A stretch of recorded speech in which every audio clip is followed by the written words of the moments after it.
हत्या के मामले में निष्पक्ष जांच की मांग को लेकर आईजी एवं कलेक्टर को वैश्य महासम्मेलन जिला इकाई रीवा ने सौंपा ज्ञापन।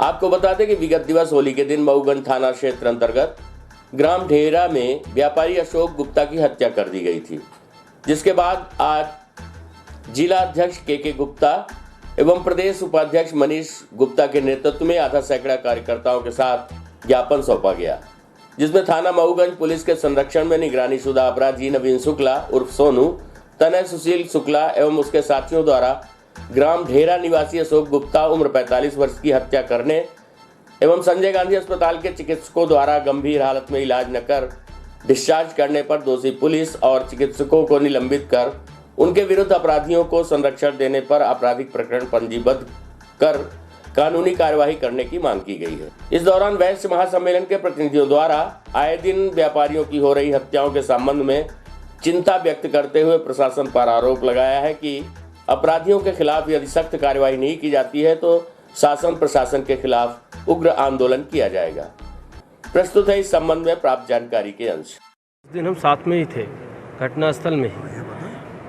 उसके बाद भी प्रशासन हमारी किसी प्रकार की मदद नहीं की। हम मऊगंज लेके गए, दोपहर में भी प्रशासन को अलर्ट किए थे, उसके बाद भी कोई सुरक्षा नहीं मिली।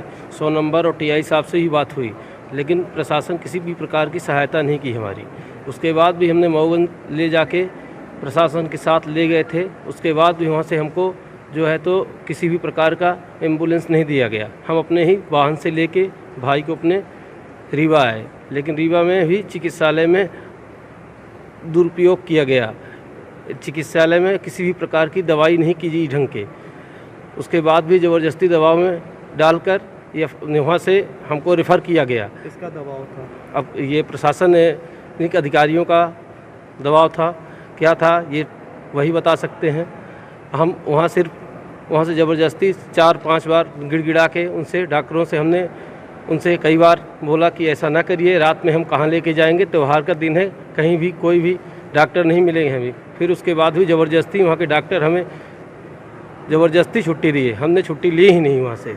उसके बाद डिस्चार्ज किया ही नहीं हमने अपनी मन से, वहाँ से डॉक्टर ने ज़बरदस्ती किया।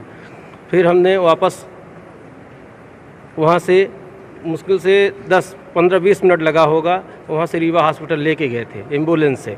वहाँ से लेके आए, जैसे ही डॉक्टर से साहब पर्ची वहाँ बनवाई हमने, पर्ची है वहाँ। उसके बाद उन्होंने किसी भी प्रकार का उपचार नहीं किया। उसके बाद उन्होंने बोला पीएम में रखवा दिया जाए। बाकी डॉक्टर साहब ने किसी भी प्रकार का हम लोगों के साथ सहायता नहीं की। किस प्रशासन का दबाव था, क्या था, ये मालूम नहीं हमें। ज्ञापन देने आए हैं जो लगातार हो रही वैश्य समाज के ऊपर हत्याएं और घटनाएं, उसको लेकर एक ज्ञापन हम लोग सौंपेंगे। अभी इसके पहले आईजी महोदय को हम लोग देकर आए हैं, कलेक्टर महोदय का कुछ विभाग था उस पर। अभी अशोक गुप्ता जी को 29 तारीख को जो ढेरा गांव जो रीवा में अपने नई बस स्टैंड के पास होटल संचालन कर रहे थे, उनको हत्या कर दी गई। उसमें हम लोग की मांग है कि वहाँ की टीआई को अभी सस्पेंड नहीं किया गया है, उसको सस्पेंड किया जाए, क्योंकि उस हत्या में कहीं ना कहीं टीआई को भी रोल है। जिस दिन हत्या हुई थी उस दिन उनके पिता रमेश कुमार गुप्ता जी ने दोपहर में सूचना टीआई को दी कि जिलावार अपराधी जो है वो हमारे घर में आके तोड़ फोड़ मारपीट किया है और ऐसे जिलावार अधिकारी को यहाँ न रखा जाए, गिरफ्तार किया जाए। इसके बावजूद भी वहाँ के थाना प्रभारी तिवारी जी ने सहयोग नहीं किया और रात को 7 बजे पुनः उनके बच्चे अशोक गुप्ता जी को उनके घर से ले गए और मारपीट की, जिनकी उनकी मृत्यु हो गई। उन्होंने इसके बाद भी सूचना थाना प्रभारी महोदय को दिया है कि हमारे बच्चे को अशोक गुप्ता जी को लोग 8-10 लोग ले गए और ये मर जाएगा। इसके बाद भी वहाँ के थाना प्रभारी ने सहयोग नहीं दिया, जिसके कारण उनकी मृत्यु हो गई। इसी मांग को लेकर आज हम लोग वैश्य प्रतिनिधिमंडल आए हुए हैं और इसी को लेकर रात्रि को जब 10 बजे रीवा संजय गांधी में उसको एडमिट किया गया और इतने गंभीर मामले में रात 2 बजे ऐसा कौन सा दबाव आया कि उसको ज़बरदस्ती वहाँ से डिस्चार्ज किया गया। ये उनके 2 बजे रात, जबकि एमएलसी होनी चाहिए, घटना थी। तो उस समय तक लापरवाही जो वहाँ पर चिकित्सा अधिकारी थे उनके ऊपर भी कार्रवाई होनी चाहिए, क्योंकि अगर शायद उस समय वो डिस्चार्ज न किए होते तो वो आज अशोक गुप्ता जीवित होते। तो हमारी मांग है माननीय कलेक्टर महोदय, क्योंकि वो संभागीय दायित्व पे भी कमिश्नर के भी हैं, उनके अंडर पे पूरा रीवा जिला आता है।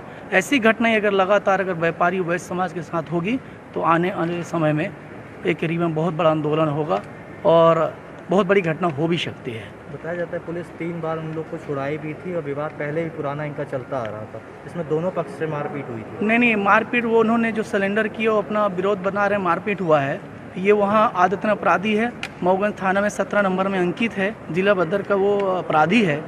तो दोनों पक्ष से हो नहीं रही है। वो उनके दुकान में दोपहर 11 बजे सीसीटीवी तोड़ा, मारपीट किया और ये उनसे पैसा मांग की, उन्होंने नहीं दी।